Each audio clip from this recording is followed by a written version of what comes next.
Bapak Ibu sahabat-sahabat film, era sekarang kenapa orang anak-anak banyak insecure ya? Tadi selain memang ditemukan teknologi informasi digital yang sangat-sangat membuka berita untuk seluruh dunia.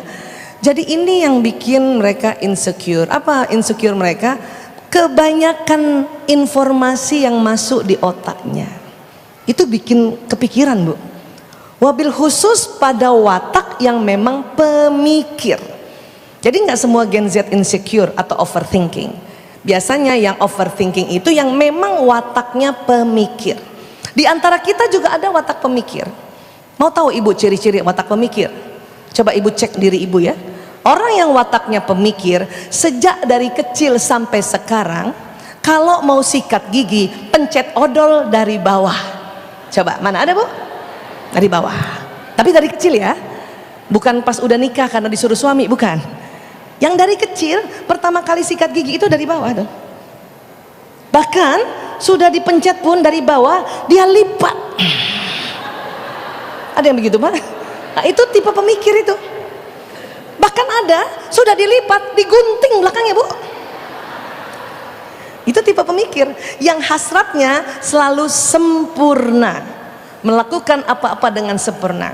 Banyak orang bilang itu mah pelit, Bu Aisyah, pencet odol dari bawah dan dia digunting. Enggak, dia ingin sempurna habisnya. Itu jadi sampai digunting gitu. Ada yang begitu ibu-ibu? Sabun batang habis nggak langsung dibuang, ditempel dengan sabun baru, ada? Bapak-bapak juga ada yang begitu tuh. Itu tipe pemikir tuh, Pak. Sabun cair sudah habis nggak dibuang, dikasih air, dikocok-kocok kan? Mutu angkat tangan Ibu. Itu dari kecil, bukan ibunya yang ngajarin, otaknya yang ngajarin. Ini tipe inilah yang karena dia pemikir dan detail mikirnya dan selalu mikir, ini yang cenderung overthinking dan insecure. Ya, itu di dunia sekitar 25% sampai 30% watak ini. Dan kalau dia Gen Z akan tambah lagi. Kenapa? Bagaimana nggak nambah? Bayangkan memang habit generasi sekarang Z, bangun tidur itu buka gadget, lihat informasi. Saya dulu nggak pernah bangun tidur buka harian pagi, nggak pernah. Pasti ayah saya duluan. Nah itu tadi, sehingga dia ada karakteristik dari Gen Z ini yang disebut FOMO, fear of missing out. Apa FOMO? Sebuah kondisi di mana seseorang takut dikatakan tidak update, tidak gaul, dan takut ketinggalan berita yang sedang santer. Jadi bangun pagi bukan langsung pergi wudhu sholat subuh, dia buka dulu ada berita apa pagi ini yang sedang santer. Untuk apa? Kalau dia sampai di kelas, di sekolahnya, dialah yang cerita duluan pada temannya. Kalau seperti itu sih sebetulnya zaman dulu juga udah. Saya juga dulu begitu. Di kelas itu cuman zamannya belum ada ya media sosial dan sebagainya. Kita apa, Bu, ngapain? Denger radio. Malam-malam denger radio Prambors. Untuk tahu tangga lagu pertama siapa. Coba bapak-bapak ingat gak tuh, Pak? Prambors Rasusioner. Untuk apa? Pagi tiba di kelas sebelum bel berbunyi, kita cerita. Tahu nggak? Bee Gees tanggal lagu pertama, gitu ya. Ya. Atau kita cerita tentang catatan si boy, karena dulu Prambors seperti itu, ya. Itu FOMO dari dulu sudah ada. Sekarang menjadi-jadi. Kenapa? Karena berita yang ada semakin banyak. Ya, nah ini yang harus kita pahami, oke? Tetapi, ya, tentang anak perempuan yang jadinya takut menikah. Karena ini juga berita yang didapati lebih banyak bahwa pernikahan itu menyulitkan, pernikahan itu nanti suaminya maaf selingkuh, nanti suaminya belum apa-apa baru mau ngelamar, dek saya izin dari awal mau poligami. Siapa yang nggak takut nikah kalau begitu, Pak? Ya, ini sering banget dia dapat berita seperti itu. Cuman kita juga nggak bisa stop untuk mereka baca berita. Yang hanya kita bisa bagaimana caranya yang di depan mata dia bapak ibunya mesra, bapak ibunya setiap ada masalah bisa diatasi dengan salah satunya diam kah? Dan dia melihat bahwa oh menikah itu asik, menikah itu menggembirakan, menikah itu banyak manfaatnya. Dia harus lihat gitu. Karena kita nggak bisa juga kamu nggak, jangan baca-baca ini, jangan, nggak bisa juga. Karena di sekolah itu akan ketinggalan Pak, kuno kalau kita nggak tahu berita-berita ini ya. Apa saja berita-beritanya ya dianggap tidak update. Itu namanya fear of missing out. Maka satu-satunya cuman kita kasih contoh. Dia nggak mau punya anak Bu Aisyah. Iya, ya sudah mulai itu karena ngelihat bahwa punya anak repot, punya anak. Tetapi untungnya saya bersyukur sama maaf selebriti atau artis-artis yang ya Allah banyak juga punya anak, dia senang, bahkan dia urus sendiri anaknya, dia suapi sendiri. Itu yang kita ingatkan juga bahwa banyak kok contoh yang baik. Tetapi yang paling dia bisa jadi contoh di depan matanya bapak ibunya, ya bagaimana dia punya anak si bapak ibu ini. Anak saya aja Pak yang perempuan bilang begini sama saya, ibu kayaknya ibu saya nggak sanggup kayak ibu anaknya 5. Dia ngomong kayak gitu. Terus nggak mau punya anak? Enggak sih Bu, aku sih seneng punya anak. Tapi menurut aku 2 atau 3 aja cukup Bu. Kalau 5 ya Allah Bu, aku nggak sanggup kayak ibu. Kadang mereka begitu juga. Maka kadang-kadang orang tua ini kita harus apa ya istilahnya selalu belajar. Jangan juga selalu jadi the hero mom. Karena anak perempuan takut, saya nggak sanggup nanti kayak ibu saya. Jadi anak-anak tuh senang menjadi orang tua, melihat contoh orang tua, dimana jika orang tua itu sedang sedih kah, sedang juga kesal kah, dia lihat bahwa oh ibuku bisa kesal, tapi dia caranya dia duduk tarik nafas panjang buang ke kiri. Itu yang harus dia tahu bahwa oh gitu caranya supaya the nextnya saya jadi istri pun begitu.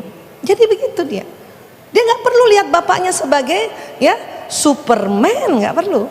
Dia cuma mau lihat bapaknya kalau anak memberikan masukan pada ayah, ayah mau terima. Kemudian ayah kalau memang itu khilaf, ayah dengan gampang atau ibu dengan gampang, ibu minta maaf ya nak. Saya juga sering diprotes anak-anak karena ngurus narkoba Pak. Pernah suatu ketika anak saya bilang sama saya, ibu aku gak suka sama ibu. Wih, saya kaget. Tapi anak-anak ini bukan bermaksud membangkang. Anak sekarang ini anak jujur Pak.